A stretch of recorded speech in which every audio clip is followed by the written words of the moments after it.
una pequeña muestra de la relevancia que tienen los factores de crecimiento que regulan el crecimiento postnatal, porque ustedes en ginecobstetricia y en neonatología ya han hecho una cierta revisión de lo que ocurre en el momento del desarrollo fetal. En la vida postnatal, básicamente la organización de los factores de crecimiento están en relación a la producción hormonal estimulante sobre el hígado que produce la adenohipófisis y la recepción que recibe esta a partir de la corteza cerebral pasando por el hipotálamo.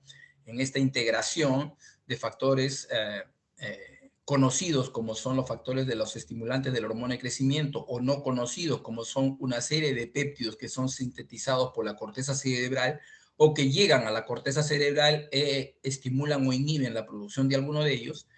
Esos factores actuando sobre el hipotálamo provocan que liberen a la hormona liberadora de hormona de crecimiento, la cual a partir de la adenohipófisis es liberada al torrente sanguíneo e utiliza a la somatomedina, o conocido como factor de crecimiento semejante a la insulina, para que esta a nivel hepático pueda, sintetizada a nivel hepático, pueda actuar sobre los condrocitos e estimular el crecimiento. Estos factores tienen que entenderse en un contexto en la vida postnatal relacionado con los principales eventos que pudieran favorecer o desfavorecer su acción. Uno de ellos es el estado nutricional. El estado nutricional venido a bien o venido en déficit puede provocar efectos positivos sobre hormonas anabólicas como son la insulina o como hormonas relacionadas con el propio eje de la hormona de crecimiento, como lo hemos señalado, u otras como la leptina, que pudiera favorecer también la acción a nivel del hipotálamo como receptor o a nivel de la propia placa de crecimiento, o sea, del cartílago. Y puede tener a factores de crecimiento tipo 21, por ejemplo, como uno de ellos, que son efectos negativos y que se incrementan, por ejemplo, cuando hay estados de desnutrición crónica. El otro evento son las enfermedades inflamatorias y especialmente las enfermedades inflamatorias de curso crónico, porque ellas son las que provocan que haya un demedro en el crecimiento. Ustedes ya conocen por lógica,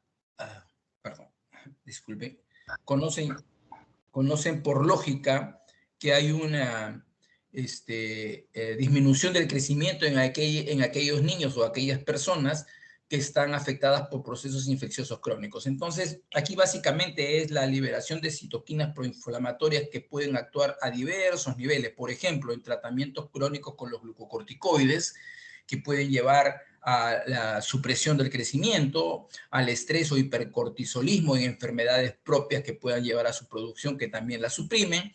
La propia acción directa de alguna de estas citoquinas, como son, por ejemplo, el factor de necrosis tumoral, la malnutrición que ya la habíamos señalado, o por último, el retardo de la pubertad cuando esta es constitucional, que también puede afectar el crecimiento en el niño.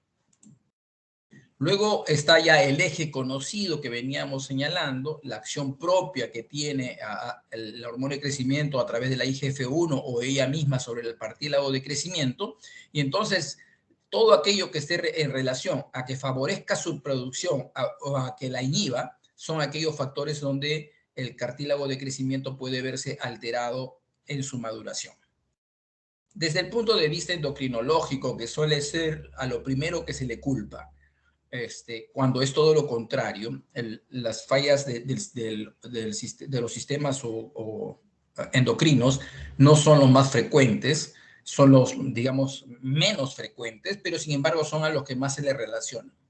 Dentro de los principales que ustedes pudieran sospechar cuando están, luego de haber descartado otras condiciones, quisieran evaluar, está todo aquello que pueda relacionarse con la producción o la acción de la hormona de crecimiento. Quiere decir, por ejemplo, en su propia producción, que no haya una adecuada estimulación sobre la adenohipófisis. En su propia producción, que haya citoquinas inhibitorias de su producción. En su acción a nivel hepático, por ejemplo, enfermedades con hepatopatía crónica, la producción de citoquinas que bloquean la acción del receptor de la GH a nivel del hepatocito, la propia resistencia a la hormona de crecimiento, y esos factores, una vez descartados, podrían hacernos pensar ya en deficiencias propias de su secreción, que suele ser lo que se cree que más comúnmente sucede, pero es lo que menos comúnmente sucede, porque aún así dentro de las hormonas más frecuentes son las alteraciones en las hormonas tiroideas, como lo vamos a ver en las siguientes clases. Desde el punto de vista clínico, recordarles estas dos cosas que le he venido señalando desde mi clase de semiología: el canal de crecimiento y la velocidad de crecimiento. Un adecuado canal de crecimiento prácticamente está descartando patología del crecimiento, y una desaceleración de la velocidad de crecimiento prácticamente está asegurando un compromiso del crecimiento por falla en alguno de en alguna parte del sistema. Esto ya lo conocen ustedes. Estas son las curvas para medir velocidad de crecimiento. Ojalá lo recuerden, pero si no, se los reitero acá. La velocidad de crecimiento es negativa desde el momento del nacimiento y solo se hace positiva durante la pubertad. La expresión de la velocidad de crecimiento siempre se hace por año. Pueda que yo calcule una fracción del tiempo de un año, pero siempre debo expresarlo por un año. Esto también ya se los mencioné, el cálculo de la talla parental, para que podamos decir que por lo menos estamos creciendo en ese ritmo, pero no olviden que si los padres han tenido condiciones de malnutrición en su infancia, puede ser que no reflejen una talla adecuada. Y finalmente llegamos a esto que, vuelvo a repetir, es la clave de la evaluación clínica, que es la velocidad de crecimiento. Cuando yo observe velocidad de crecimiento, me preguntaré si está normal o está disminuida. Para eso tengo que recordar cuál es la velocidad de crecimiento normal de acuerdo a la edad y sexo del niño. Entonces, una vez que yo ya sé que la velocidad de crecimiento está normal, entonces lo primero que señalaré es que muy probablemente esa talla baja o esa talla corta se deba a unas características normales, como son la talla corta familiar o el retardo constitucional del crecimiento. Mientras que si está disminuida, entonces nos preguntaremos, ¿esta disminución de la velocidad de crecimiento es de larga data, es de poca data? Y lo evaluaremos con la primera causa que provoca retardo del crecimiento, que son las causas de malnutrición. Por supuesto, pueden ser porque no hay ingesta de alimentos, pero pudieran ser porque la malnutrición está provocada porque hay una enfermedad concomitante. Buscaremos la presencia de enfermedades crónicas. No olvidaremos los síndromes de privación afectiva, que también, como se los mencioné en la clase de crecimiento, es una condición que debemos tener muy presente, y veremos siempre el uso de algún fármaco o drogas en ese paciente para ver si también pudiera estar influenciando. Después vienen las enfermedades endocrinas, que aquí las podemos haber mencionado, alguna de ellas. De repente no está en el orden que se suele presentar por frecuencia. Primero es el hipotiroidismo como frecuencia, después está la diabetes mellitus mal controlada, posteriormente está el Cushing, aunque el Cushing pudiera estar más importante, pero generalmente inducida por drogas, por lo tanto ya no sería una enfermedad endocrina, y el hipopituitarismo, que ya es mucho más infrecuente o cuando está asociado a algún tipo de compromiso del sistema nervioso central. Una vez que ya hemos evaluado esto, nos preguntaremos si estamos en el rango de talla corta, porque como les mencioné, la velocidad de crecimiento se puede haber venido desacelerando, pero sin embargo todavía no llegar a la condición de talla corta, que por definición es estar por debajo de las 2 desviaciones estándar. Entonces, cuando les puse al iniciar la clase decía alteraciones del crecimiento. Si yo encuentro que hay una desaceleración de la talla en la velocidad de crecimiento mayor a 0.3 desviaciones estándar por año, quiere decir que sostenidamente la velocidad de crecimiento viene estando en descenso, entonces eso ya me hace el diagnóstico de retardo del crecimiento. Cuando supero las menos 2 desviaciones estándar, entonces hablo de talla corta. Generalmente el término de talla corta se usa para una evaluación única, un corte transversal, y la palabra retardo del crecimiento, la desaceleración de la velocidad de crecimiento. Cuando estas desviaciones estándar negativas de la talla corta caen por debajo de 3 desviaciones estándar, colocamos el diagnóstico de enanismo o nanismo, donde sí es una de las principales características de la deficiencia de hormona de crecimiento. O sea, ahí sí la podemos sospechar, ahí aumentan sus posibilidades de estar presente. Pero miren, señalarles acá que tiene una incidencia muy baja, es entre 1 a 6.000 a 1 por 30.000 recién nacidos vivos, puede tener una causa orgánica o ser idiopática. Las clásicas son las idiopáticas, pero muchas veces hay cuadros asociados que ya nos hacen sospechar. Por lo general, su diagnóstico se sospecha después del año de edad, no antes del año. Como ya estamos mencionando, una talla por debajo de las 3 deviaciones estándar, y el clásico niño que tiene conservados sus segmentos corporales, como también se los mencioné en la clase de crecimiento. Muy bien, entonces luego vamos a hacer uso de nuestra antropometría para demostrar eso y compararemos con aquellos datos que me va a dar la historia clínica. La talla parental, las características antropométricas al nacer, la severidad que tenga esta talla baja, o sea, si es menos de 2 desviaciones o es menos de 3 o mucho más. Dismorfia quiere decir que tenga asociado algunas características sindrómicas, y nos vamos a valer mucho en su evaluación de un diagnóstico por imágenes que se conoce como edad ósea, que viene siendo un pilar de evaluación dentro de valga la redundancia, de la evaluación de talla corta. Muy bien, y luego acá entonces nos preguntaremos, ¿tiene talla corta? Sí. Ahora, si tiene talla corta, ¿nació con restricción del crecimiento intrauterino o no? Si nació con restricción del crecimiento intrauterino y tiene velocidad de crecimiento normal, lo más probable haya sido una causa materna, placentaria o fetal, y va a tener su propia curva de los niños con retardo de crecimiento intrauterino. Si no la tiene, hay que preguntarnos si el niño es proporcionado o desproporcionado. ¿Esto por qué? Porque los segmentos corporales desproporcionados, que no son armónicos, generalmente me hacen sospechar en patologías como las displasias óseas, raquitismo o algunos síndromes genéticos que pudieran estar asociados. Si son proporcionados, nuevamente evaluaré y observaré velocidad de crecimiento. Si la velocidad de crecimiento es normal, el diagnóstico es talla corta familiar o retardo constitucional del crecimiento. Si son proporcionados y tienen velocidad de crecimiento bajo, entonces ahí sí definitivamente hay alguna causa que lo está provocando. Y nuevamente les vuelvo a decir, piensen en el orden de problemas de malnutrición, enfermedades crónicas, de privaciones afectivas y luego las patologías endocrinas o genéticas. Si tiene estas características de velocidad de crecimiento normal, vamos a hacer uso de la edad ósea.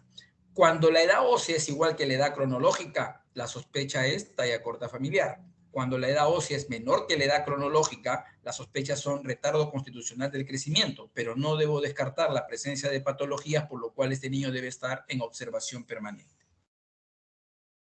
Así entonces vamos a echarle una vistita a lo que son las variantes normales del desarrollo, del crecimiento y desarrollo. Y aquí tenemos esta diferenciación entre talla corta familiar versus constitucional. Miremos algunos de los datos, por ejemplo, su peso al nacer. El peso al nacer en los niños es normal. ¿Y por qué no hemos puesto talla al nacer? Porque generalmente el dato que encontramos en las historias clínicas es peso al nacer. La velocidad de crecimiento siempre va a ser normal en el niño con talla corta familiar. Mientras que en el niño con retardo constitucional del crecimiento va a ser lenta entre los 6 y 36 meses y luego va a permanecer en rangos normales, pero en el canal que ha encontrado. Después tenemos la historia familiar. En la talla corta familiar, por supuesto, la historia es positiva. ¿Positiva en quién? Generalmente en ambos padres. Mientras que en el retardo constitucional también la historia familiar es positiva, pero por lo general, como es más frecuente en los varones, suele haber historia de padres o hermanos que también hayan pasado por el mismo proceso. La edad ósea que les vengo repitiendo, ya lo habíamos señalado, es igual en la talla corta familiar, está disminuida en el retardo constitucional del crecimiento. El inicio puberal es normal en la talla corta familiar, mientras que está retardado en el retardo constitucional del crecimiento. Estos son los niños que son pequeños en el colegio y que crecen luego de haber culminado los estudios secundarios. Y la talla adulta final es corta en la talla corta familiar, mientras que se normaliza y alcanza los patrones esperados para él en el retardo constitucional del crecimiento. Aquí podemos verlo gráficamente, un retardo constitucional del crecimiento. Miren ustedes al inicio, una edad ósea por debajo de la edad cronológica, pero dentro del percentil 50 o del percentil 50 o la de cero desviación estándar de edad ósea. Y en su progresión, una velocidad de crecimiento normal hasta que alcanzan la pubertad, que es el momento en que los retardos constitucionales de crecimiento igualan y alcanzan la talla esperada por su edad ósea. Entonces, estos chicos suelen tener muchos más factores positivos para recuperar su talla. La deprivación psicoafectiva, que ya se las he mencionado varias veces, no la olviden por favor, En estos niños muchas veces las pruebas pueden presentar niveles de hormona de crecimiento normal, pero hay que evaluar al IGF-1 y vamos a encontrar que la IGF-1, especialmente en su fracción libre, se encuentra disminuido. Aquí pueden ver ustedes estas curvas de niños con deprivación afectiva, esto evaluado en niños que son hospitalizados, por ejemplo, ¿no? Y esa hospitalización, retiro de la familia, también sacrifica su talla, o niños que tienen separación de los padres y son internados en albergues, o niños que pueden ser en familias disfuncionales y separados del entorno, del núcleo familiar. Luego también están los trastornos genéticos de la talla corta, que son un sinnúmero de ellos, ¿no? Entonces aquí no es mi propósito hacerlo, pero sí quiero llamar la atención sobre uno de ellos porque es ciertamente frecuente y el diagnóstico suele ser muy tardío. Dentro de estos trastornos genéticos tenemos, por ejemplo, la displasia osteoesquelética, que si ustedes hacen una buena evaluación clínica se van a dar cuenta. Lo mismo sucede con la mucopolisacaridosis o algunos síndromes asociativos a polimalformaciones, como son el síndrome de Cornelia de Lange, Silver-Russell y otros. Mientras que en los cromosómicos, pues hay algunos muy evidentes, como trisomía 13 y 18, que incluso pueden tener tiempos de vida cortos. Y hay otros con tiempo de vida mucho más larga, como son las disgenesias, donde está el síndrome de Turner, por ejemplo, y al cual yo quiero hacerle una pequeña referencia. ¿Por qué? Porque todos esperan ver un síndrome de Turner con el cuadro clásico, y eso no es lo más común. El cuadro clásico de de una niña con síndrome de Turner no es lo más frecuente, es lo menos frecuente. Lo más frecuente es una niña solo con talla corta, que suele tener algunos signos que a veces no es de la habilidad del evaluador porque no lo está viendo constantemente. Entonces, en estas niñas, generalmente la sospecha se da por por dos puntos. Primero, su velocidad de crecimiento es siempre disminuida, pero no en forma marcada en los primeros años de vida. Y posteriormente han descendido por debajo de las 2 desviaciones estándar y no se ve recuperación, ni en el momento del rebote adipositario, ni en el momento de la pubertad. ¿Por qué? Porque no ingresan a la pubertad.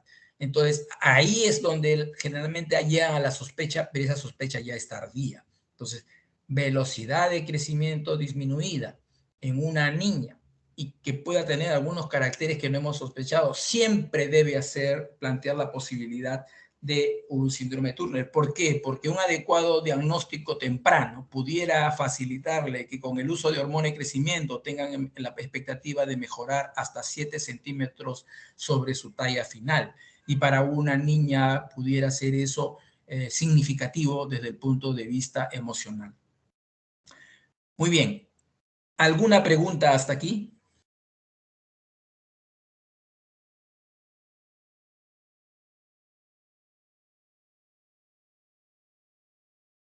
Bueno, si no tenemos preguntas hasta este momento, voy a continuar con la segunda teoría de toda esta maratón que tenemos en la mañana.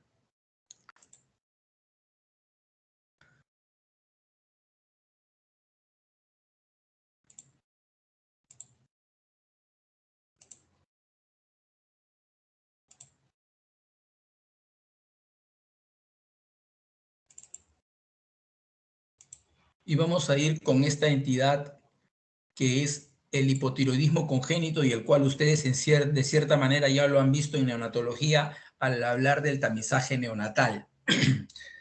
El hecho de haber ingresado al tamizaje neonatal ya les hará a ustedes sospechar la importancia que tiene esta patología como un tema de salud pública. Entonces, como un tema sin llegar a ser un problema de salud pública por dimensiones de frecuencia de número de personas, lo es por su calidad y continuidad y condición hasta la vida adulta. Muy bien, entonces, aquí solamente para mencionarle de algunas cosas que tal vez se los hayan dicho durante su parte de formación ginecostétrica, pero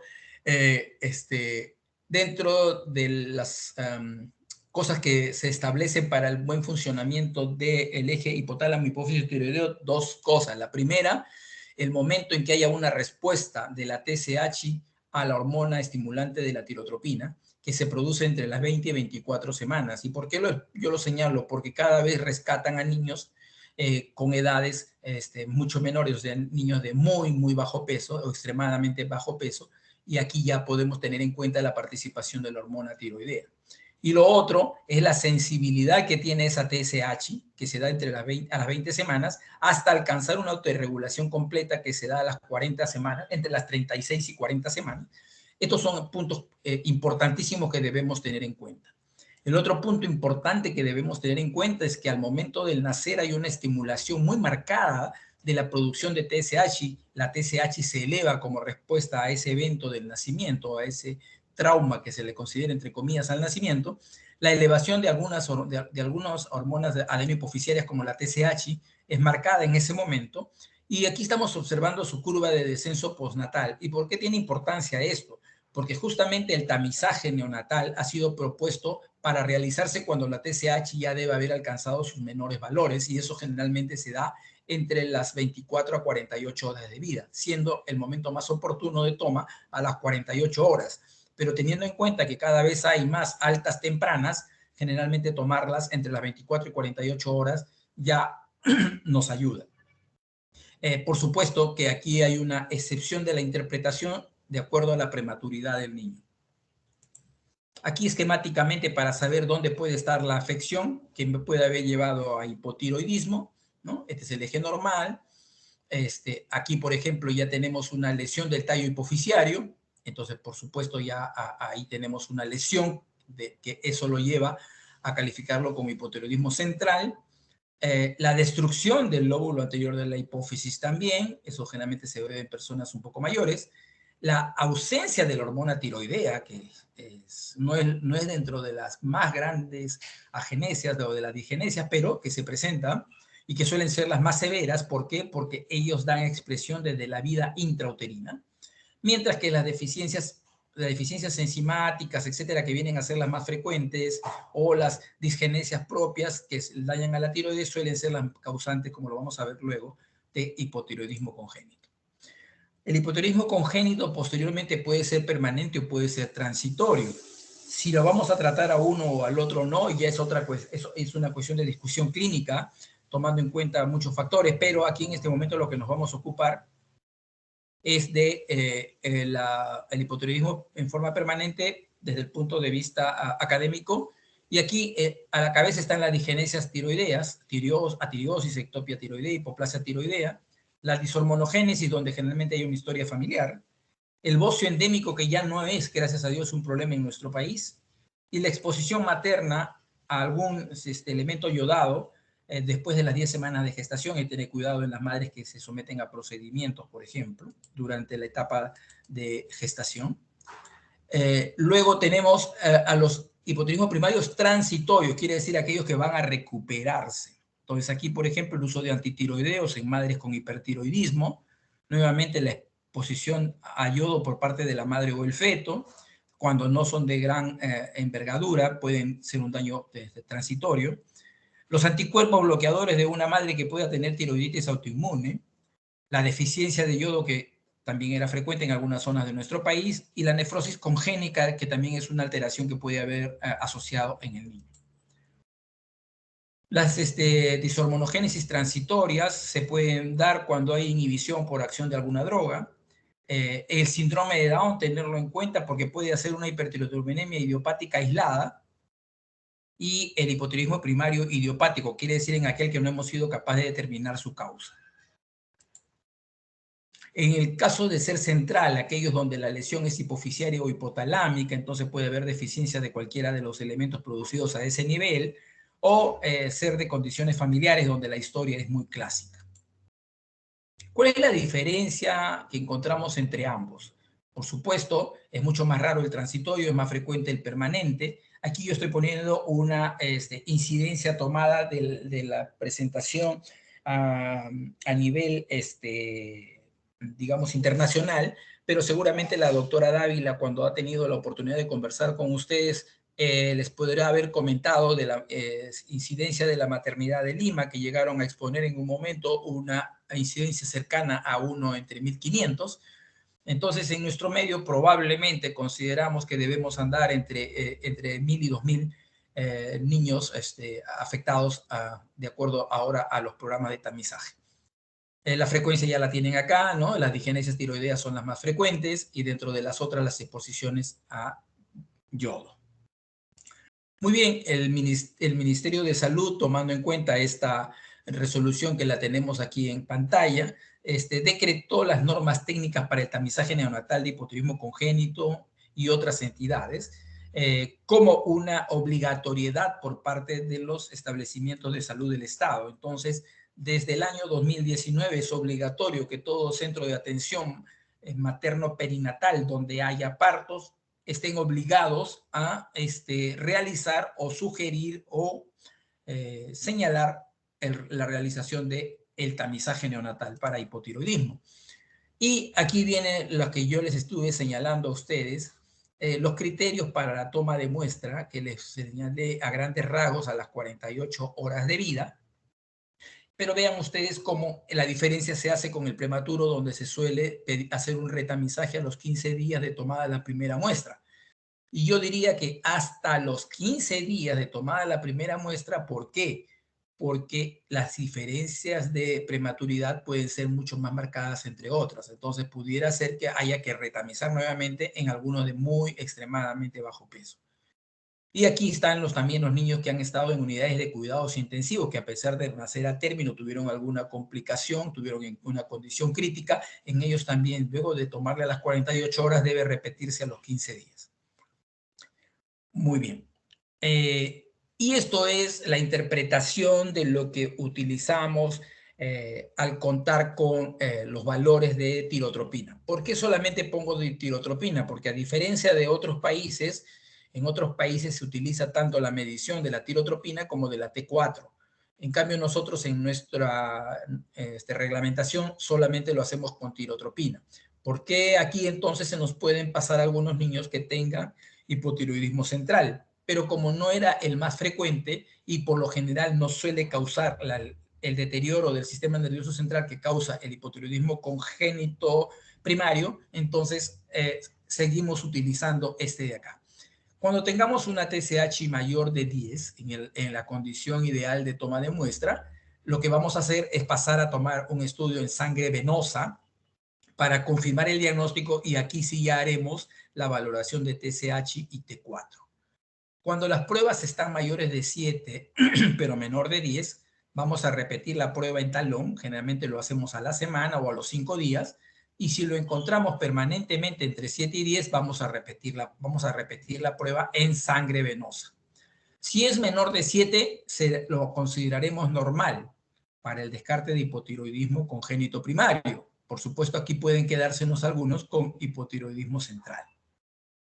Una vez que ya he valorado tanto la TSH como la T4 libre, si la TSH se mantiene mayor de 10 y el T4 libre está normal o patológico, iniciaremos tratamiento y completaremos el estudio diagnóstico de la causa de hipotiroidismo. Si el TSH es menor de 7, diremos que es normal, y si está permanentemente entre 7 y 10, valoraremos las condiciones de inicio de tratamiento. ¿Por qué? Porque si este paciente aún se mantiene con algún compromiso sistémico, es probable que necesite del aporte de hormona de tiroidea para el desarrollo de sus de actividades fisiológicas. Y como le decíamos, la repetición de prueba en talón, como ya lo habían mencionado, aquí están las condiciones para su señalamiento. El cuadro clínico debería ser algo que nunca deberíamos llegar a observar, porque observar cuadro clínico significa igual diagnóstico tardío, y esa no es la idea. Entonces, por ejemplo, antiguamente se han usado hasta las puntuaciones de Blanco López, que daban algún puntaje para cada característica. Y aquí, por ejemplo, algunas, digamos, más comunes de encontrar, como son las fontanelas amplias, en especial la permanencia de una fontanela posterior abierta mayor a medio centímetro, una piel seca y moteada, la presencia de una hernia umbilical, la presencia de macroglosia, ictericia prolongada, que en este paciente no se puede visualizar, dificultades en la evacuación, o sea, estreñimiento, y luego aquí ustedes pueden ver cómo fue la velocidad de crecimiento de este niño, que llegó casi al año para el diagnóstico, habiendo perdido talla, no siendo esta la principal problema, sino la alteración en el desarrollo del sistema nervioso central, por lo cual este niño, por ejemplo, va a tener retardo mental permanente. Esto es lo que hace que califiquemos como al hipotiroidismo congénito una de las causas de retardo mental prevenible.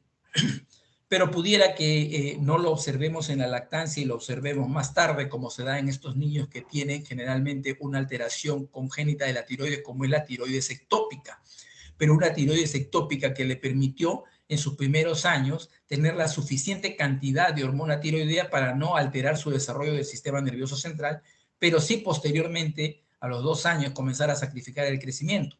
Entonces acá tenemos a un niño que tiene casi 7 años y cuya edad ósea corresponde a un niño menor de 2 años. O sea, aquí la comparación del retardo de maduración ósea como una de las evidencias de que este niño presentaba hipotiroidismo por tiroides ectópica. El tratamiento con levotiroxina generalmente va a ser una recuperación importante de su crecimiento. Miren, por ejemplo, este niño cómo llega a recuperar a mejorar su crecimiento, pero no a recuperarlo. ¿Por qué? Por lo tardío del diagnóstico. Si el diagnóstico se hace más temprano, estos niños suelen recuperar e ingresar a su curva de crecimiento normal. En este niño, por ejemplo, de la foto sí pueden ver ustedes la ictericia prolongada. Este niño fue a consulta por ictericia prolongada y macroglosia, en forma tardía, como ya se los mencionaba. Y también para aquellos que tienen afición por estar siempre preocupándose por los dientes y los brotes dentarios adecuados, vean ustedes que el hipotiroidismo congénito o el hipotiroidismo en general es una de las causas de alteración en la maduración de los núcleos dentarios. Y ustedes pueden ver aquí, miren, cómo todos están saliendo a diferentes momentos y no siguiendo el patrón. ¿Por qué? Porque no tienen el estímulo adecuado por parte de la hormona tiroidea. ¿Qué factores influyen en el pronóstico de estos niños para que no lleguen a desarrollar retardo mental o que no llegue, o retardo del desarrollo psicomotor o algún tipo de alteración a ese nivel o retardo del crecimiento? Primero, un inicio de tratamiento que debe ser precoz, y precoz significa a la segunda semana de vida, antes de los 13 días. Precoz significa, por ejemplo, para alguien que tiene tiroides, una cosa excluida. ¿Por qué? Porque ya no es precoz, ya ese niño vino afectado desde la vida intrauterina. 2, la dosis de levotiroxina, especialmente con la que iniciamos. 3, la severidad de presentación. Aquí vuelvo a decir los grados de atiriosis. La etiología, por supuesto, del hipotiroidismo congénito, es lógico que va a influenciar mucho. Hay estudios que señalan que el nivel de T4 al momento del diagnóstico, a más suprimido sea, también es un valor pronóstico. La edad ósea al diagnóstico. Y aquí, por ejemplo, para mencionarles, la edad ósea al diagnóstico generalmente debe tomarse en los núcleos de osificación del fémur del niño, especialmente los núcleos distales de osificación, que se conocen como núcleos de Béclard. Esos núcleos de Béclard deben estar presentes en el recién nacido a término. Si estuviesen ausentes, me está diciendo que el tiempo de acción de la falta de hormona tiroidea viene desde aproximadamente antes de las 30 semanas, y eso será una alta sospecha de atiriosis. Por supuesto, el estado socioeconómico, para que entiendan la importancia de la enfermedad, a veces por su condición de educación asociada, y la adherencia al tratamiento. El tratamiento recomendado por esta misma norma, y aquí por favor aclaro, aquí van a ver ustedes medicamento, dosis de levotiroxina, y muchas veces me dicen, doctor, ¿quiere decir que si yo le hago el diagnóstico acá, debo empezar de esta dosis? No, a lo que se refiere esto es a algo diferente. Si yo inicio, como debe ser, con tamizaje mi tratamiento, al inicio del tratamiento yo debo dar entre el inicio del diagnóstico hasta los 3 meses, dosis entre 10 a 15 microgramos por kilo por día. Y luego, conforme vaya avanzando en edad, lo voy a ir disminuyendo. Eso es lo que quiere decir esta tabla. La cantidad de dosis que yo dé, si el diagnóstico es muy tardío, va a variar de muchas condiciones. Por ejemplo, en niños que tienen insuficiencia cardíaca o que tienen gran mixedema, nosotros no vamos a poder empezar con dosis muy altas, vamos a empezar con dosis muy pequeñas y luego, incluso asociado a corticosteroides, y luego que sospechemos que ya no hay riesgo de que haga mayor insuficiencia cardíaca, podemos aumentarla progresivamente. Pero en el caso de diagnóstico por tamizaje, que es lo ideal, y lo esperamos que ustedes hagan en todo recién nacido su tamizaje y lo identifiquen antes de la segunda semana de vida, debemos estar recomendando esta dosis. ¿Y por qué estoy insistiendo mucho entre las dos primeras semanas de vida? Porque resulta que ahora cada vez que le están haciendo el tamizaje a los niños, le están diciendo, señora, ¿le vamos a informar por teléfono o venga usted en un mes? Si va en un mes, el diagnóstico ya es tardío. Entonces, mucho cuidado con ese tipo de información cuando se le entregamos a los padres. Muy bien. Hasta aquí. ¿Alguna pregunta, por favor?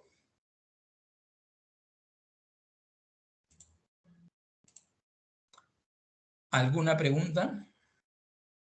Bueno, seguimos avanzando entonces. Sí, dígame, le escucho. Disculpe, como nos menciona que tiene que ser el tamizaje antes de las 48 horas, ¿hay algún inconveniente si se toma, o sea, antes de estas 48 horas, antes de las 24 horas? No, al contrario.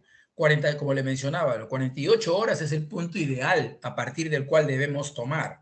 Antes hay el riesgo de que todavía esa TSH esté fisiológicamente alta. Entonces, más bien, lo que estoy mencionando es que entre las 24 y 48 horas suelen tomarlo por el alta precoz que se suele dar en las instituciones materno-infantiles.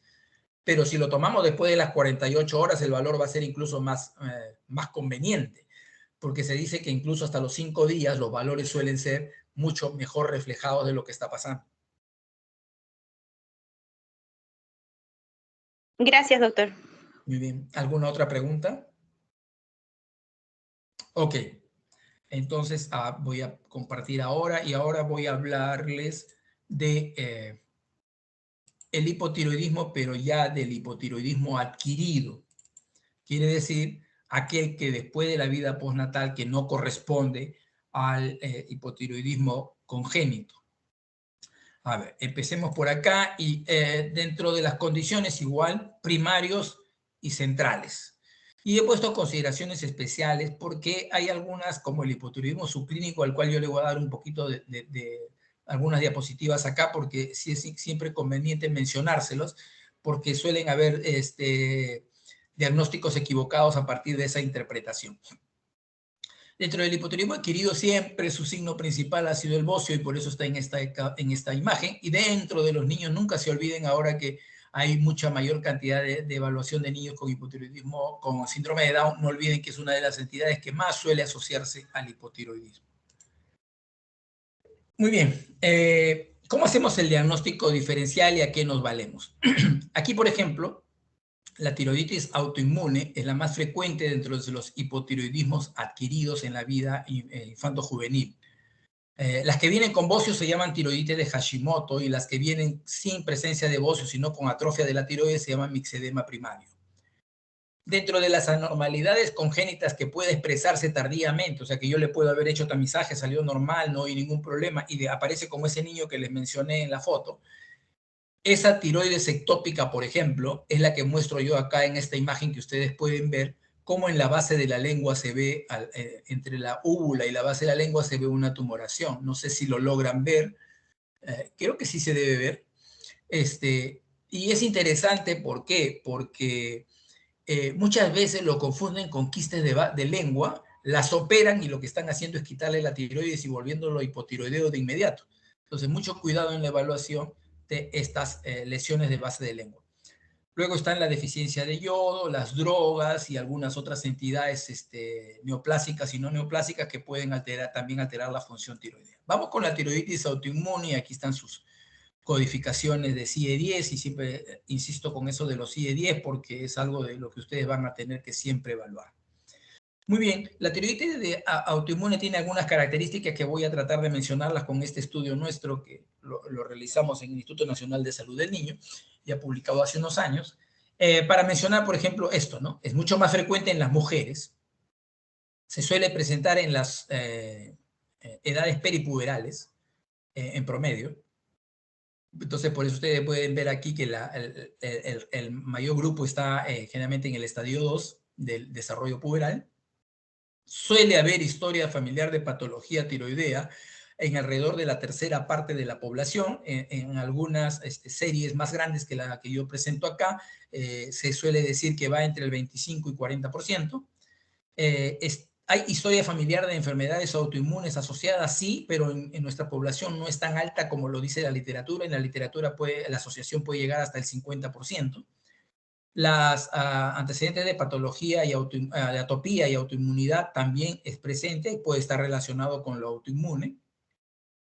El tiempo diagnóstico de enfermedad sí para nosotros fue alto y generalmente eso pasa porque nuestra gente para acudir a la atención acude cuando es algo muy evidente y eso, por ejemplo, se llama bocio. Quiere decir que acuden cuando el bocio ya está bien marcado. Pero hay otras condiciones del hipotiroidismo como es el retardo del crecimiento y como no hay un adecuado seguimiento del crecimiento, no lo han advertido.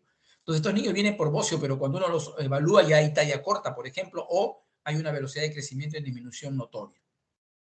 Y el estado hormonal en el que lo solemos encontrar, o sea, cuando llegan a evaluación y solemos hacer el diagnóstico, en qué estado funcional hormonal están. La gran mayoría ya tiene hipotiroidismo establecido. O sea, casi el 50% ya viene con un hipotiroidismo establecido. En condición subclínica un 25%, eutiroideos un 23%, pero no olviden que algunos pueden venir en la fase tirotoxicóxica de la tiroiditis de Hashimoto y venir con cuadro de hipertiroidismo. Y por eso aquí lo hemos mencionado también, un poquito de casos, pero son los que lo presentan. Muy bien. El hipotiroidismo subclínico como forma de presentación de la tiroiditis autoinmune es una de las cosas que es más difícil de diferenciar y quiero hacerles aquí sí precaución. Resulta que ahora que tenemos un incremento del número de pacientes con obesidad, se han vuelto pues la toma de muestra para hormonas tiroideas se ha vuelto sinónimo de diagnóstico en todo gordito. A todo gordito le piden hormona tiroidea. Y cuando le piden a un gordito hormona tiroidea, la TSH suele salir ligeramente elevada. ¿Y lo califican de qué? De hipotiroidismo. No, la TSH se suele elevar en el paciente con obesidad por competencia de las proteínas ligandas. Las proteínas ligadoras o ligandos de tanto la fracción total de la T4 para dejar T4 libre hacen que esa información llegue a nivel de la tirotropina, a nivel de la adenohipófisis y esta provoque un incremento leve de la producción de TSH en el creer que hay falta de T4 libre. Y entonces a ese paciente lo catalogan falsamente de hipotiroidismo subclínico. El niño se lo somete a régimen dietético y va a desaparecer y va a llegar a su normalidad. Si no es un paciente obeso, es mujer, está en edad prepuberal, tiene historia familiar, etcétera, por supuesto que las sospechas de hipotiroidismo subclínico asociado a tiroides se va a hacer y vamos a realizarle todas las pruebas de confirmación. Más o menos la prevalencia del hipotiroidismo subclínico como hipertirotropinemia, donde más alto se da, por ejemplo, en las experiencias de los programas con tamizaje neonatal. Entonces, cuando vean en niños muy pequeños hipertirotropinemia transitoria, entonces ahí sí no lo asocien tanto a la tiroides autoinmune y asocien eso más a patologías como el propio hipotiroidismo congénito permanente o transitorio. ¿En quiénes vamos a sospechar entre los niños y adolescentes que tenga hipotiroidismo subclínico que sí sea parte de algún compromiso de la glándula tiroides?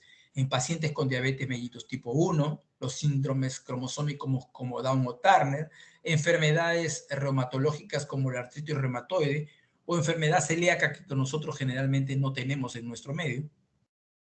Pacientes asintomáticos con historia familiar de patología tiroidea. Portadores de bocio con alteración de la velocidad de crecimiento, y estos son el grupo que hay que tenerle más acercamiento y seguimiento porque pueden ser evolutivos a hipotiroidismo permanente. ¿Cómo se diagnostica? Determinando las concentraciones de TSH y concentraciones de T4 libre. Quiere decir, la TSH está elevada, pero la T4 libre está normal. Siempre debe estar la T4 normal, T4 libre normal para que se pueda catalogar de subclínico. Por lo general, su valor debe estar entre 5.5 y 9.5. Generalmente se dice que 10 o más ya debe tomarse ya no como un subclínico per se, sino evaluar toda la función tiroidea completa para ver si incluso el intercambio de T3 a T4 ya está fallando. Hay que descartar otras condiciones de hipertirotropinemia como son los fármacos, por supuesto, y siempre hay que hacer una reevaluación entre las 6 y 8 semanas. ¿Cómo evolucionan estos pacientes? Normalizan su función tiroidea, o sea, digamos que Después de haber tenido la TSH alta, esta disminuye y todo sigue dentro de los rangos normales. Sin embargo, se ha demostrado que en estos grupos poblacionales que sí tienen compromiso tiroideo, en la vida futura van a volverlo a presentar. Los que son obesos lo van a regular. Algunos van al desarrollo de hipotiroidismo definitivo. En nuestro caso, de la población que yo les presenté, que debutaron con hipotiroidismo subclínico, de ese 100%, el 50% evolucionó a definitivo y el 50% regresionó a lo normal. Muy bien. ¿Qué hacemos con estos niños con hipotiroidismo subclínico? ¿Qué es lo que ustedes van a ver en su práctica? Y ese es el interés mío en esta teoría. Entonces, primero tengo una TSH mayor de 4.5 y he puesto este valor de corte, que es un valor de corte reportado internacionalmente. Acá está la fuente bibliográfica por si lo quisieran revisar. Con ese valor dosamos ya no solamente TSH, sino TSH y T4 libre. Luego, como dijimos, de entre 6 a 8 semanas, acá han puesto el promedio de 4 a 12. Si encontramos TSH aumentada y T4 libre disminuida, hipotiroidismo manifiesto o hipotiroidismo definitivo, a buscar la etiología e iniciar inmediatamente el tratamiento. Si la TSH y T4 llegan al rango normal, hipotiroidismo transitorio, una variabilidad fisiológica de la concentración de TSH y hay que proponerle reevaluar al momento de culminar la pubertad. O dentro de la pubertad, si encontramos que la velocidad de crecimiento del niño no está yendo adecuadamente.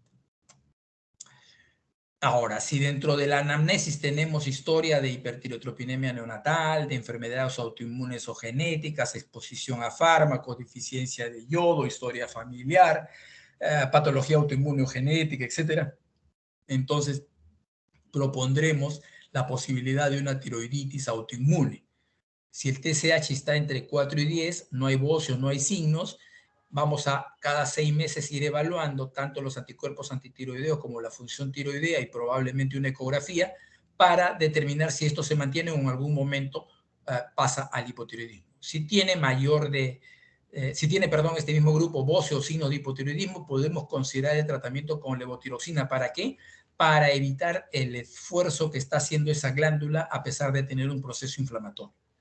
Si la TSH es mayor de 10, sí debemos considerar iniciar con levotiroxina y monitorizar posteriormente si la dosis es necesario incrementarla o permanece permanente. Si luego de hacer esta evaluación de anamnesis y signos físicos no veo posibilidades de autoinmunidad, me plantearé, como le digo, obesidad si es que la antropometría lo dice. Baja de peso, reevaluaremos y es probable que eso, como le dije, se corrija. Si hay deficiencia de yodo por el área geográfica de la epidemiología, etcétera, suplementar y reevaluar. Si toman drogas, la pregunta es, ¿puede dejar ese fármaco que está usando o no lo puede dejar? Si no lo puede dejar, ¿podríamos nosotros utilizar hormona tiroidea o no, de acuerdo a la medicación que recibe? Si no, solamente monitorizaremos cada 6 meses. Si hay alguna condición sindrómica o tiene un inicio neonatal, pero no hay bocio, no hay signos de hipotiroidismo, en estos hipotiroidismos subclínicos solamente lo monitorearemos. Pero si es que hay presencia de bocio o algún signo como la velocidad de crecimiento disminuida, considerar el uso de levotiroxina. Y lo mismo sucederá si la TSH es mayor de 10, como ya lo habíamos señalado también para el caso anterior. Entonces, más o menos esa es la conducta que vamos a tomar frente a los niños que tengan hipotiroidismo subclínico en su seguimiento. Este es el diagnóstico ecográfico. La tiroides autoinmune tiene un cuadro clásico que se le llama en tablero de ajedrez. Bueno, aquí pues la imagen no ayuda mucho a decir que esto sea un tablero de ajedrez, pero es más o menos la característica que tiene la tiroiditis autoinmune. Puede incluso cursar con pequeños nódulos. El otro auxilio diagnóstico es la gammagrafía tiroidea, donde también podríamos demostrar justamente la presencia del bocio. Y esto yo lo tomo como importante y lo pongo siempre en clases porque forma, aparte de ser un evento histórico, la dedicación que tuvo el doctor Eduardo Pretel, médico peruano, ganador del premio Reina Sofía en España, porque justamente por la erradicación de la deficiencia de yodo en nuestro medio. Aquí lo tenemos cuando él era algo joven, viendo a niños con cretinismo producto de la deficiencia de yodo, y acá al costado también otra niña con las mismas características. Sin embargo, para el año 2017, nosotros por la Organización Mundial de la Salud fuimos declarados un paciente libre de deficiencia de yodo en América, y por eso es que siempre hago mención a este colega nuestro. No olvidar el hipotiroidismo inducido por drogas, sea porque disminuyen la secreción de TSH, porque disminuyen la síntesis propia de la hormona tiroidea, donde están los antitiroideos a la cabeza, porque haya una alteración de aquellas de fármacos que actúan sobre el CYP450 o en la excreción de su hormona tiroidea. Aquí los más importantes son los anticonvulsivantes. Por la alteración propia del metabolismo de la hormona tiroidea, por ejemplo, aquellos pacientes que usan propanolol por alguna otra circunstancia, incluso, por ejemplo, niños que lo usan para el manejo de los hemangiomas, la alteración que hay entre la unión proteica de la hormona tiroidea, que se lo mencioné ligeramente en el caso de competencia del obeso, pero donde no es una alteración propia, pero sí la pueden dar, por ejemplo, anticoagulantes como la heparina o la warfarina, ahora que se ha estado usando bastante en pacientes con COVID, y por acción inhibidores de la tirosinquinasa, donde ya están, por ejemplo, los productos de comportamiento biológico, que sí ya son de uso mucho más restringido. Y aquí ya un resumen de presentación de hipotiroidismo óseo inducido. Aquí podemos tener datos importantes, por ejemplo, como la anorexia nerviosa ahora en niñas, en adolescentes, que se está viendo con bastante frecuencia y que ha aumentado ahora con la etapa de la pandemia, y ya de las enfermedades que hemos venido discutiendo durante esta presentación. Un pequeño... Una diapositiva para llamar la atención sobre el hipotiroidismo adquirido central, generalmente asociado a tumores hipotalámicos o hipoficiarios. El craniofaringioma es uno de los más frecuentes dentro de estas características, pero no olvidar a drogas que pueden usarse que tienen acción central, como son la dopamina, especialmente en unidad de cuidados intensivos en forma prolongada, enfermedades neoplásicas como la histiocytosis X, ¿no? La hipofisitis linfocítica que puede darse ahora que tenemos en mujeres que se embarazan más tempranamente en edades adolescentes. Bueno, un trauma, un cuadro neuroquirúrgico definitivamente si comprometió al tallo hipoficiario o parte del hipófisis o hipotálamo, lo tendremos en cuenta. El síndrome de Sheehan, que ya es la necrosis hipoficiaria del parto, que no sé qué descripciones puede haber en adolescentes. Cuadros de irradiación, por ejemplo, cuando algún tumor ha sido sometido a radioterapia del sistema nervioso central. Muy bien. Aquí, ¿alguna pregunta, por favor?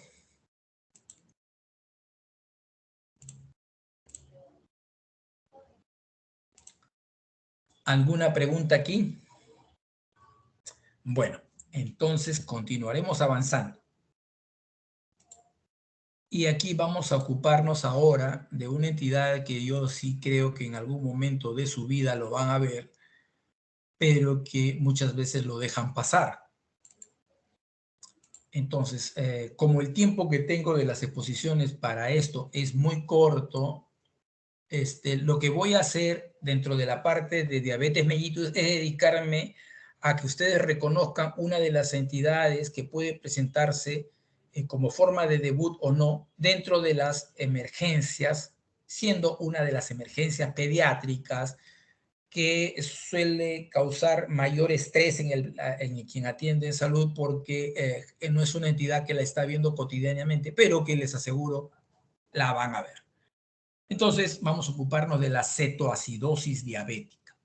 Por si acaso, la cetoacidosis diabética se puede presentar en varios de los tipos de diabetes mellitus para empezar, pero la conducta de manejo es similar.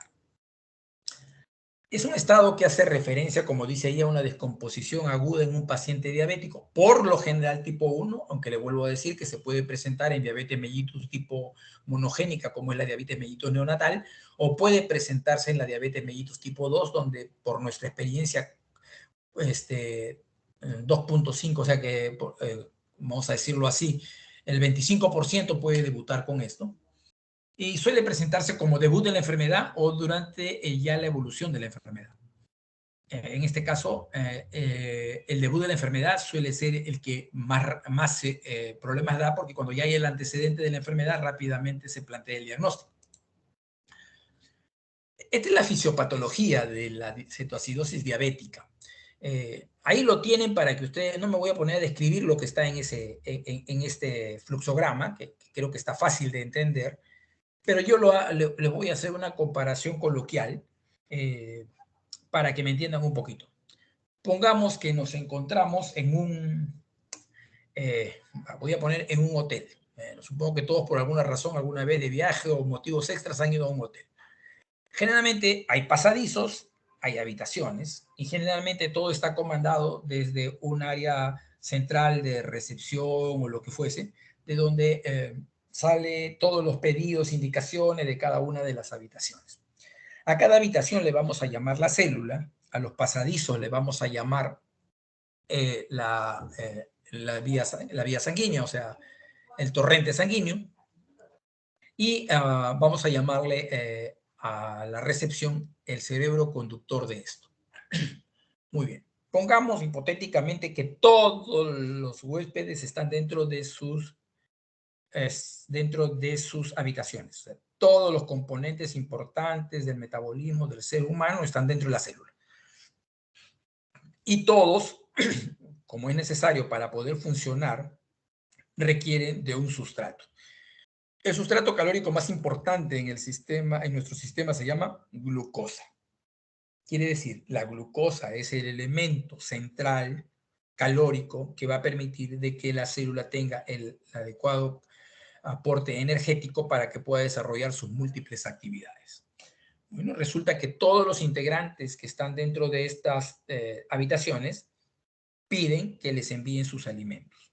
Todas las puertas están cerradas, quien comanda la entrega es la recepción, y entonces como recibe los pedidos por teléfono, dice pues enviar la comida, entonces la comida llega, la transportan y la van llevando a cada una de las habitaciones por estos pasadizos. Cuando llegan y tienen que ingresar, la llave que pueden ocurrir dos problemas. No tienen la suficiente cantidad de llaves de todas las habitaciones, solamente le han dado de algunas, o las llaves no le hacen a la llave que está. Situación de la llave que no le hace resistencia a la insulina, presentación probable de diabetes tipo 2, lo más raro. Situación de la diabetes mellitus tipo 1, ausencia de las llaves. La llave se llama insulina. La chapa se llama receptor. Por lo tanto, a pesar de tener yo el aporte de alimentos que han solicitado en la puerta de sus habitaciones, no se las puedo hacer llegar. No se las puedo ingresar porque no hay cómo ingresar. Como el sistema se pone complicado, todos dicen, bueno, oiga, llévenle algo que les vaya calmando por lo menos algo la alimentación, pónganle algo que pase, aunque sea por la rendija de la puerta, que vayan algo comiendo mientras que solucionamos este problema. Esa solución que busca la indicación del sistema nervioso o de esta recepción que se encarga de tratar de corregir la situación, es el tratar de aportarle en ese momento algún tipo de sustrato que lo alimente. Ese sustrato que lo alimente son los ácidos grasos. Pero como estos ácidos grasos llevan a cierta descomposición que después provoca problemas, esos problemas son que al tratar yo de pasar ese alimento, pongamos por debajo de la puerta, creo un ambiente de desaseo en los niveles de los pasadizos. Eso es lo que vamos a conocer con nosotros como el incremento de los cuerpos cetónicos. Entonces, por un lado, de hambre la célula, los habitantes dentro de las habitaciones, valga la redundancia, un sistema nervioso central dando indicaciones de que lleven y lleven comida porque le rompen los teléfonos pidiendo comida.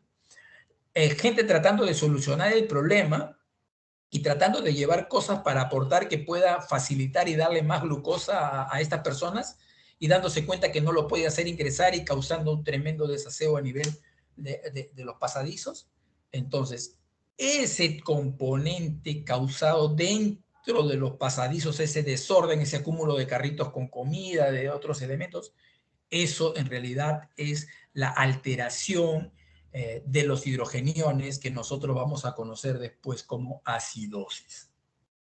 La célula dentro hambrienta, sin poder cumplir sus actividades normales, la gente desesperada sin hacer lo que tenía que hacer, con falta de alimentación, y eventos que van a llevar a otras complicaciones. Entonces, he usado este grosero ejemplo para señalar la ausencia de insulina, la acción de las hormonas contrarreguladoras, quiere decir el orden que todos quieren incrementar para que le lleven sustrato a esa célula, pero que no se pueda usar, como les dije, porque la chapa esté mal, insulinoresistencia, porque haya mayor cantidad de elementos llevándoles para darle más glucosa, sea gluconeogénesis, o una destrucción del aporte que es la glucogenólisis, y finalmente los cuerpos cetónicos tratando de aportar aporte calórico temporal, porque luego van a favorecer la presentación de acidosis, de pérdida de electrolitos compensadora por el estado de hiperesmolaridad y finalmente deshidratación. Entonces, eso es más o menos la fisiopatología de lo que ocurre. Entonces, nosotros aquí lo que vamos a tener es el incremento de estos cuerpos cetónicos, y aquí dos datos interesantes porque lo vamos a descubrir primero a nivel sanguíneo antes que encontrarlo en la orina. Entonces, muchas veces lo que procuramos es encontrarlo en la orina y eso ya es tardío. Entonces, cuando estemos en ese tipo de sospechas, es mejor pedir cuerpos cetónicos en sangre. ¿Cuáles son los criterios diagnósticos que tenemos primero desde el punto de sospecha de anamnesis? Generalmente, la presentación inicial tiene mucho más riesgo cuando es el niño de menor edad, especialmente en los preescolares. Cuando su nivel socioeconómico es muy bajo, no han entendido el problema o muchas veces no han acudido a atención esperando dar soluciones propias en casa o con recomendaciones de la comunidad.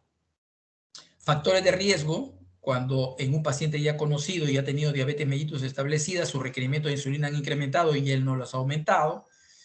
Cuando los niños tienen algún tipo de alteración o conducta que evita que se aplique la insulina, o que no cuenten con seguros que le aporten la medicación, o cuando la duración del tiempo de la diabetes ha sido muy larga y que podemos estar presentes frente a complicaciones. Los factores precipitantes: un control pobre metabólico, aquí hay mucha importancia en estos tipos de pacientes, la hemoglobina glicosilada, omisión al tratamiento. Muchas veces hay jovencitos o jovencitas que a propósito dejan de aplicarse la insulina como una protesta o rebeldía y pudieran llegar a estos cuadros de cetoacidosis. O también la acción del uso de algunos fármacos o infecciones concomitantes. Para el diagnóstico, definitivamente, las características clínicas de hiperglicemia. ¿Cuáles? Poliuria, polidipsia, pérdida de peso y polifagia. Y miren que polifagia, que es la clásica triada del adulto, polifagia, polidipsia, poliuria, no está presente en el niño. Generalmente ha sido tan precoz que nadie se ha dado cuenta. Lo que más bien hay luego en ellos es poliuria, polidipsia, pérdida de peso e hiporexia. Entonces, polifagia no suele ser dentro del niño diabético una de las historias más escuchadas. Sí, tal vez en los adolescentes que debutan con diabetes mellitus tipo 2 y cetoacidosis, ahí sí el dato de polifagia está presente. Hipoactividad o fatiga, y las clásicas nicturias, o la enuresis, levantarse muchas veces a orinar durante la noche, o orinarse, no poder controlar esfínteres durante la noche. En niñas, tener cuidado con la presencia recidivante de moniliosis vaginal, candidiasis vaginal. Y de signos de acidosis, que ya son tardíos y de sospecha, mucho cuidado con los vómitos y dolor abdominal. Tenemos niños que han llegado con esta historia a la emergencia, le han dado para el dolor y lo han devuelto a su casa. O tenemos niños que han llegado con esto y lo han puesto para evaluar en el área de cirugía para descartar apendicitis. Mucho cuidado. Ya un cuadro de respiración profunda o que pudiera llegar al estilo de Kussmaul puede estar haciendo pensar en sepsis o diagnósticos diferenciales o compromiso de insuficiencia respiratoria por otras razones. El aumento de ventilación minutos, si lo puedo hacer, por supuesto, también es un dato importante. Y finalmente, si hay compromiso del sensorio, ¿no? Ya el compromiso del sensorio son los eventos finales. Estos son los que están predisponiendo a un mayor riesgo de mortalidad. Bueno, de acuerdo a la sospecha clínica, lo calificaré si es un niño que tiene solamente hiperglicemia en este momento o si ya tiene acidosis y por lo tanto cetoacidosis. El diagnóstico de hipovolemia a veces no es muy típico. ¿Por qué? Porque a veces el hecho de que tomen mucha agua o orinen no les parece tan importante a las personas como cuando hay un vómito o diarrea. La densidad urinaria no nos sirve. ¿Por qué? Por la presencia de la glucosuria. Por supuesto, ya datos de clínicos como son mucosas secas, piel seca, menos turgencia, etcétera, ya también, por supuesto, nos van a dar estos signos, ¿no? Si las pérdidas estimadas normalmente de agua, sodio y potasio las ponemos acá en un paciente con cetoacidosis, ¿no? Normalmente estas son las cantidades que andan perdiendo.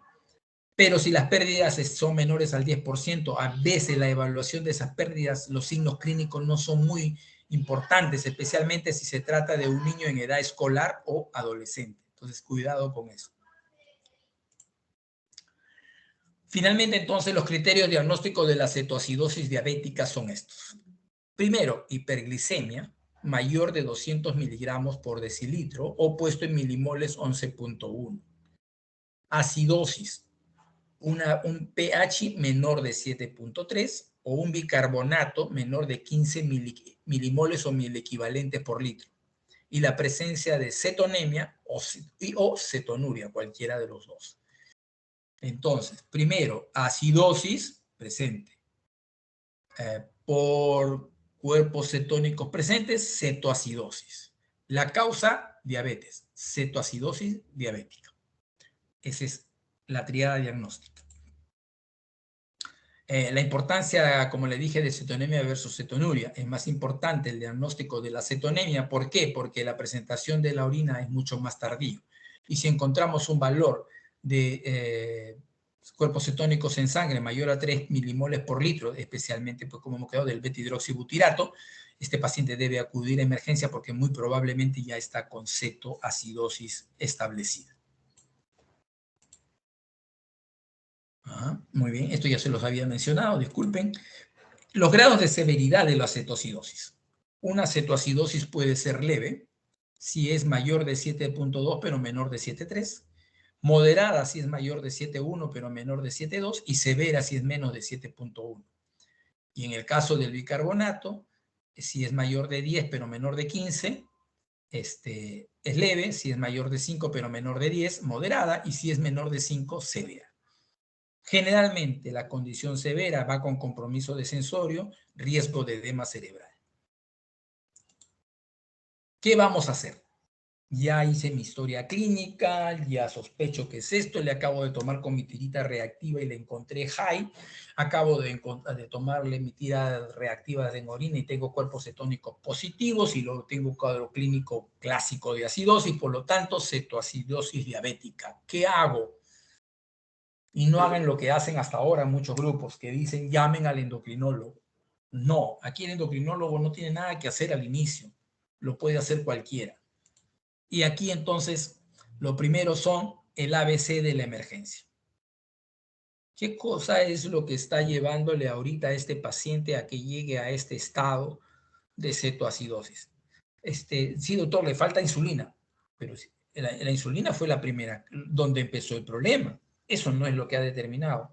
A ver, doctor, pero después, producto de eso, ha comenzado pues a tener una diuresis osmótica. Ha comenzado a tener diuresis osmótica. Correcto. Y si ha tenido esa diuresis osmótica, ¿a qué lo ha llevado? A pérdida de líquidos. ¿Y esa pérdida de líquidos a qué condición lo ha llevado ahora? A deshidratación. Perfecto. Entonces, uno de los motivos del ingreso es hidratación y es acidosis. Sí, doctor, entonces le ponemos bicarbonato. Un momentito. ¿Por qué está haciendo cetoacidosis? Porque hay un incremento de cuerpos de hidrogeniones de los cuerpos cetónicos. Y ese incremento de los cuerpos cetónicos en un volumen disminuido está marcando más. ¿Qué es lo que tengo que hacer? Aumentar el volumen. Entonces, primera medida en todo paciente con cetoacidosis es medidas de hidratación. Doctor, pero está con compromiso de sensorio. Ah, perfecto. Entonces es estabilización de las condiciones que por su compromiso de sensorio no le permitan tomar algunas acciones a usted. Entonces, el ABC de la emergencia. Muy bien, entonces aseguran una vía aérea, colocan un sistema, una sonda nasogástrica si creen que por ese trastorno de la conciencia se pudiera vomitar y aspirar. Considerarán oxígeno, pues si lo ven al paciente que pudiera no estar, su compensación respiratoria ya no es de ayuda, pero si está tratando de perder hidrogeniones por la forma de respiración, no le ponga pues oxígeno donde le tapa a usted, ¿no? O sea, ahí no, podrá que hacer una monitorización de componentes cardíacos, sí, por supuesto, porque hay que ver esa famosa curva electrocardiográfica, que luego vamos a ver por qué es importante. Le colocaremos 1 o 2 vías venosas permeables para la administración de líquidos y de otros elementos. Si vuelvo a repetir, hay compromiso de conciencia, colocaremos una sonda vesical para ver la eliminación de líquidos y ver si está en oligoanuria o no. Y posteriormente esto lo ponen en las guías, pero nosotros no solemos usar de inicio, que es antibióticos en caso de fiebre. El manejo entonces horario posterior de las acciones que tome, los signos vitales, el balance hídrico, el control de glicemia capilar y por supuesto el estado neurológico. Esos son lo que vamos a hacer de inicio y lo que vamos a plantear en nuestro plan de trabajo. Muy bien. Posteriormente ya el monitoreo se va a hacer mucho más largo, puede ser cada 2 o 4 horas cuando ya hayamos estabilizado al paciente. Entonces vamos a las medidas terapéuticas específicas, que es lo que quiero que ustedes más compartan esta mañana conmigo. Entonces, primero, pilares de la evaluación. Y antes de empezar con pilares de la evaluación, ¿cuál es el objetivo central en el manejo de la cetoacidosis diabética? El objetivo central en el manejo de la cetoacidosis diabética es la remisión de la acidosis. No se olviden, remisión de la acidosis. Eso es lo que queremos. Por favor, no olvidarlo. Remisión de la acidosis. Entonces, vamos a corregir la hidratación, por supuesto. Entonces, valoraremos si se encuentra en shock o no. Si está deshidratado con shock, el manejo del shock. Ustedes han hecho deshidratación severa ya en clase. ¿Cómo se maneja la deshidratación en pacientes chocados? Exactamente igual. Por supuesto, nosotros tenemos una guía en la que hacemos recomendaciones de acuerdo al peso corporal o de acuerdo a la superficie corporal y generalmente decimos que por superficie corporal debe estar alrededor de los 3.000 mililitros por metro cuadrado de superficie corporal. Pero si ustedes les enseñaron un sistema distinto para hidratar severo, ese usan. Segundo, administración de insulina. ¿Junto con la hidratación? No. Después de por lo menos 1 hora de hidratación rápida. Vamos a hablar luego de la insulina. Y no olviden, por favor, a este elemento que se llama potasio. Si el potasio está normal, al momento de hidratar y usar insulina es muy probable que se baje. Por lo tanto, debo asegurar el aporte de potasio dentro de la hidratación luego de la primera hora. Si es un paciente crónico que tenga potasio alto, cuidado, porque si tiene potasio alto y tiene insuficiencia renal, sí vamos a tener que tener algunas precauciones. Pero eso, la historia clínica será muy típica de un paciente con estado crónico. En la cetoacidosis diabética y en las pérdidas de fluido, en los promedios, como ustedes ya le pusimos el rango de pérdida de que había, y luego acá les estoy colocando el rango de mantenimiento, para lo cual pueden usar ustedes esa forma de SIGAR de mantenimiento que también se las han enseñado. Entonces aquí no tengo que esforzarme mayormente en recordárselos, porque ustedes esto ya lo conocen, ¿no? Y sí, recordarles la administración de sodio y potasio, tener cuidado con el exceso de cloruro, no dar grandes cantidades de cloruro en forma permanente. ¿Por qué? O por muy largo tiempo, porque cuando se administra mucho tiempo continuo solo cloruro de sodio, lo que puede estarme llevando posteriormente es a que haga una acidosis hiperclorémica y eso dificultar un poquito el manejo. Entonces, pero para lo que estábamos en este momento con ustedes, aseguran una vía en la cual le pongan la cantidad de pérdida que tenga de acuerdo al estado de deshidratación y posteriormente diseñen mantenimiento para las 24 horas restantes. En shock ya ustedes saben la cantidad que le dan, esto ya no lo voy a estar mencionando nuevamente. Y aquí vamos a un momento importante que es el paso de solución salina a una solución que ya no sea al normal, sino a la mitad. Eso generalmente va a pasar durante la evaluación cuando nosotros encontremos que ya los valores de glucosa han disminuido también. Eso lo voy a mencionar en un ratito. Muy bien, entonces como les mencionaba, la insulinoterapia va a ser 1 hora después de la reposición de fluidos. Vamos a usar insulina cristalina, o también le llaman regular, para que no se olviden, insulinas R, todas las que digan R, insulinas humanas recombinantes R, todas esas son cristalinas. La dosis debe ser entre 0.05 a 0.1 unidades por kilo por hora. Si es que tengo la posibilidad de tener una bomba de infusión que me monitorice esa administración, porque mucho cuidado, no es conveniente administrarlas a través de un Volutrol. ¿Por qué? Porque las cantidades medidas no van a ser tan precisas y pudiera yo inducir a muy rápida baja de la glucosa y eso tampoco no es conveniente. Doctor, mire, pero yo no tengo bomba de infusión, ¿qué voy a hacer? Mire, voy a estar haciendo mi serum, voy a estar en un... ¿Qué hago? Bueno, ¿qué hace usted? Calcula esta dosis y se la pone por vía intramuscular cada hora. No subcutánea. ¿Por qué? Porque el paciente está deshidratado todavía. Cuando el paciente recupere un buen estado de hidratación, se puede usar esta insulina por vía subcutánea, horaria o cada 2 horas, de acuerdo a cómo vayan monitorizando la glicemia. Cuando la glicemia llegue a 300 miligramos por decilitro, nosotros solemos recomendar 250 miligramos por decilitro, o la velocidad de descenso de la glucosa es más de 90 miligramos por decilitro por hora, nosotros hablamos de 100. Entonces, por ejemplo, entró con 500 y a la hora está en 300, esa baja es muy rápida. Tengan cuidado y aporten al suero, o sea, aporten al aporte de cloruro de sodio glucosa. Entonces, generalmente lo que hacemos es poner 50% del cloruro de sodio y 50% de dextrosa al 5%, que nos va a dar una concentración suficiente de aporte de glucosa para evitar que el descenso sea muy rápido.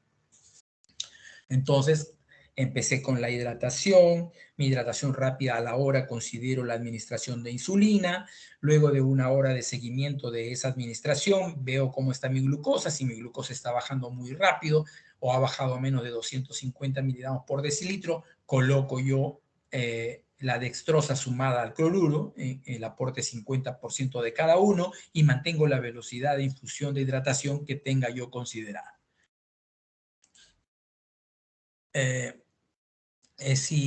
Acá está la forma de poder continuar por vía subcutánea, si ya después no puedo seguir con vía endovenosa, puedo disminuir las cantidades hasta 0.1 horario, eso va a depender generalmente del control capilar de glucosa.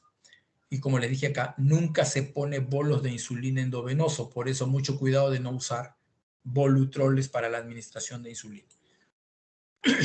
La depresión intracelular de potasio puede llevarnos a temas de hipopotasemia, que ustedes saben se puede reflejar en la curva electrocardiográfica. Por eso les decía que es bueno monitorizar para darnos cuenta si no hay cambios en la onda T o en el complejo QRS que nos hagan sospechar de hipopotasemia. Si así fuera, entonces nosotros vamos a tener que administrar rápidamente potasio.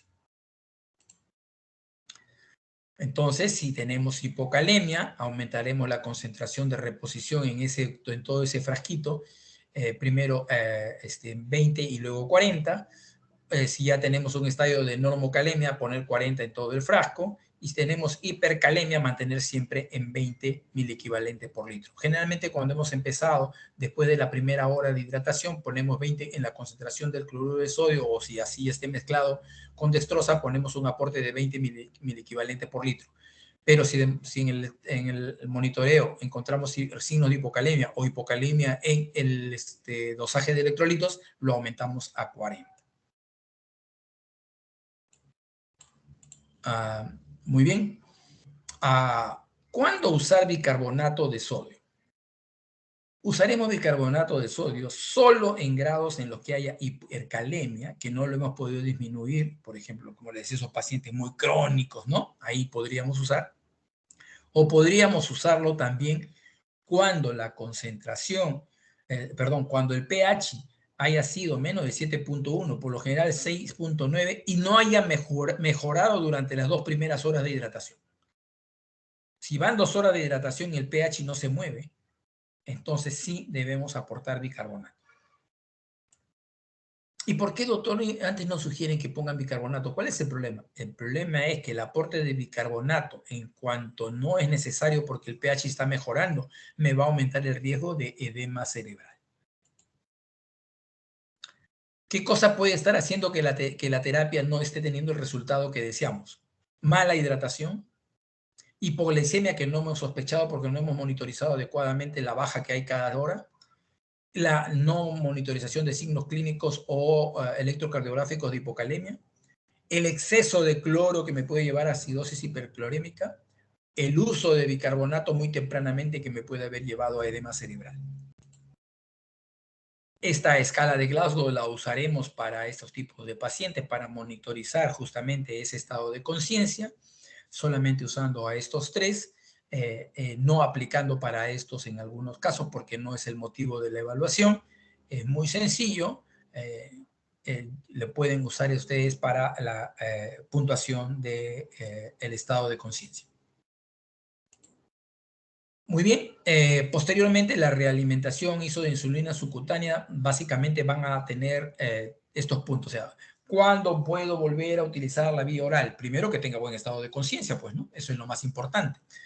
Que haya tenido resolución de la acidosis, que tenga buena aceptación de la vía oral, aunque la vía oral yo la puedo usar aún cuando no se haya resuelto la acidosis, pero para administrar líquidos, no para la alimentación en sí. El inicio de insulina subcutánea antes de las comidas, por ejemplo, para que yo lo pueda administrar y alimentar.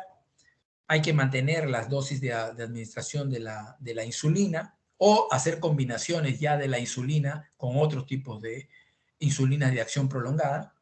Y por supuesto mantenemos un monitoreo capilar de la glicemia para ir ajustando las dosis antes de las comidas. Aquí un dato interesante para ustedes, porque en algunos hospitales resulta que es un paciente por cetoacidosis, ya mejoró la cetoacidosis, ya no hay acidosis, pero lo mantienen hospitalizado porque tiene hiperglicemias. Un ratito. El paciente diabético va a tener hiperglicemia.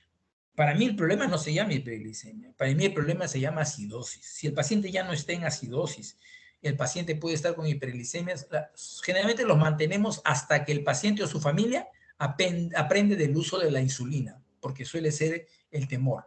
Si aprenden a usar la aplicación de la insulina, más sus indicaciones de estilos de vida y dieta, puede salir de alta así esté con hiperglicemias. Lo que sí no se da de alta si el paciente está en acidosis. Muy bien, entonces, haciendo este pequeño resumen final, entonces, si la acidosis no mejora, revisen su cálculo de fluidos, cuánto están poniendo de insulina, considerar si el pH está muy bajo, usar bicarbonato como una acción de resucitación o si hay un grado de hipercalemia, cosas más raras, descartar problemas infecciosos asociados. Cuando el descenso de la glucosa se produce, como ya lo habíamos mencionado, no se olviden cambiar a la administración donde haya por lo menos glucosa al 0.40, glucosa más sodio al 0.45%, o sea, mitad normal, que se resuelva la acidosis y podamos pasar al uso de insulina subcutánea. Cuando mi estado neurológico no va adecuado, primero descartemos las cosas más comunes, hipoglicemia. Si no es hipoglicemia y puede ser edema cerebral, considerar el uso de manitol o alguna sustancia hipertónica, pero esto ya en unidades de cuidado intensivo. Se puede usar también lo que es el uso de la ventiloterapia por uso de máquinas de ventilación mecánica, también en unidades de cuidados intensivos. Cuidado con que el volumen esté siendo muy exagerado y puede estar favoreciendo edema cerebral. Y por supuesto tomar una imagen de diagnóstico de la zona del sistema nervioso central, o sea, del cerebro, para ver si no está habiendo en verdad edema cerebral. Muy bien. Hasta aquí, si tienen alguna pregunta.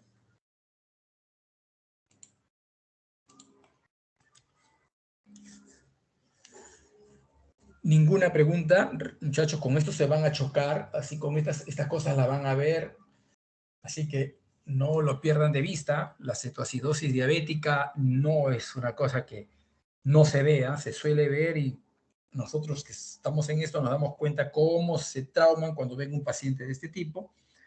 Así que revisen por favor y mantengan bien estudiadas sus esquemas de hidratación, especialmente de hidratación severa, porque eso es lo que le va a salvar la vida a estos tipos de pacientes. Muy bien, señor delegado, ¿están presentes todos? No, doctor, me han faltado 3 alumnos. Por favor, lo notifica a la doctora Valdivia. Ya, doctor. ¿ya? De quienes no estuvieron presentes. Y bueno, por favor, ahí tienen unos 5 minutos para que vayan a sus prácticas. Muy bien. Con mi grupo de práctica nos encontramos a las 10 de la mañana. Gracias. Ya, muchas gracias, doctor. Hasta luego. Hasta luego. Gracias, doctor. Gracias, doctor. A ustedes. Hasta luego.